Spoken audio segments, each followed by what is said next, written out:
Voilà, donc je vais faire donc la structure de Lewis du dioxygène, O2. Je vais le faire par les cases quantiques et je vais le faire par la structure de Lewis.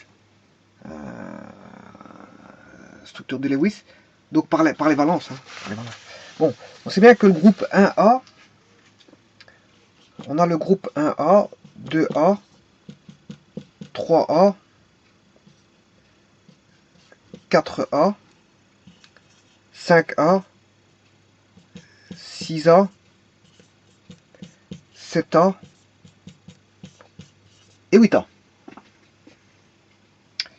Alors le 1A, il est monovalent, le 2A, il est bivalent, le 3A, il est trivalent, le 4A, il est tétravalent, le 5A apparaît un doublet, donc il est trivalent avec un doublet. Apparaît deux doublets pour le 6A, apparaît donc deux doublets, un doublet, deux doublets, je m'excuse, donc il est bivalent, 6A. Et pour le 7A, il est, on apparaît trois doublets, donc il est monovalent, et le 8A, ben, il a tous des doublets, il ne fait plus de réaction chimique. Donc voilà. Alors, ça c'est les gaz rares. Gaz rares, ils ne font plus de réaction chimique. Là, les monovalents ici, ce sont la famille des halogènes, avec le chlore, le soufre, etc. 6A, c'est la famille, on a les carbonides ici, les azotides et les sulfurides. Bon, c'est la famille où se trouve l'oxygène ici. Bon,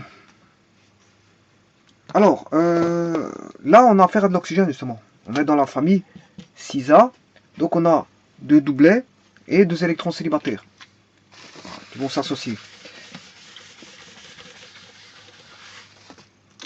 Donc je mets deux atomes d'oxygène avec deux doublets, je viens de le dire, et deux électrons célibataires et deux doublets. Après, je le ferai avec les cases quantiques. Hein. Alors, ils vont s'échanger chacun un électron. Chacun des deux atomes fournit donc un des électrons de sa couche externe, occupant seule une case quantique, hein, électron célibataire. Ils s'apparient pour former, si vous voulez, un doublet, mais un doublet liant. Un doublet liant. Donc ce doublet commun est un doublet liant. Et là, on a un lien de covalence proprement dit, mais c'est un lien de covalence pur. Hein. C'est un lien de covalence pur.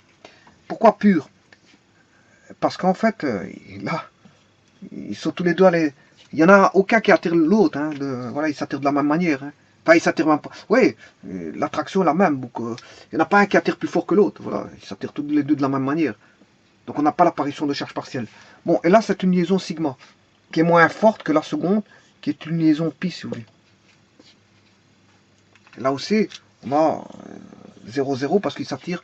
Hein. Donc, les tâches d'oxydation, ou le nombre d'oxydation de l'oxygène, ou les tâches d'oxydation de l'oxygène est égal à 0 pour les deux. Pour les deux. Voilà. Et ça, je viens de le faire en termes de structure de Lewis. Bon, on peut voir la chose aussi comme ceci. Donc j'ai deux doublets. Voilà, j'ai deux doublets. J'ai un électron célibataire. Et l'autre oxygène, j'ai deux doublets et un électron célibataire. Ils vont se le partager. Alors pour dire qu'il y en a un qui vient de l'autre, je le noircis. Alors maintenant, je vais le faire en structure en case quantique. Pour ça, il faut connaître bon, la répartition dans les cases quantiques dans les différentes couches. Si je suis dans la dernière couche, la couche externe, qui est la couche 2, eh bien, il y a une couche, bon, il y a une case quantique S et une case quantique P.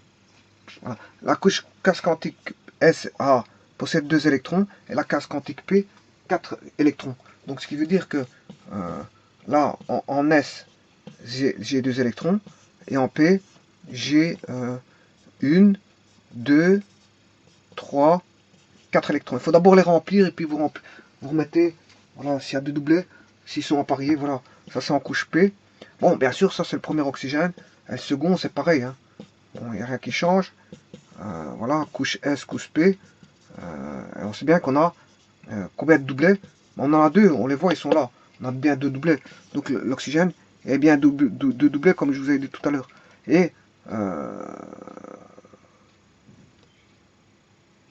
2 électrons célibataires. 2 électrons célibataires. Et c'est des électrons célibataires, ils vont s'apparier.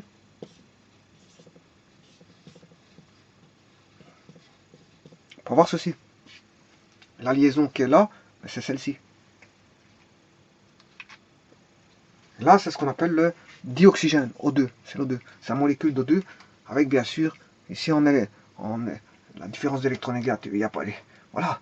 C'est une covalence parfaite. Hein. Bon, je veux dire...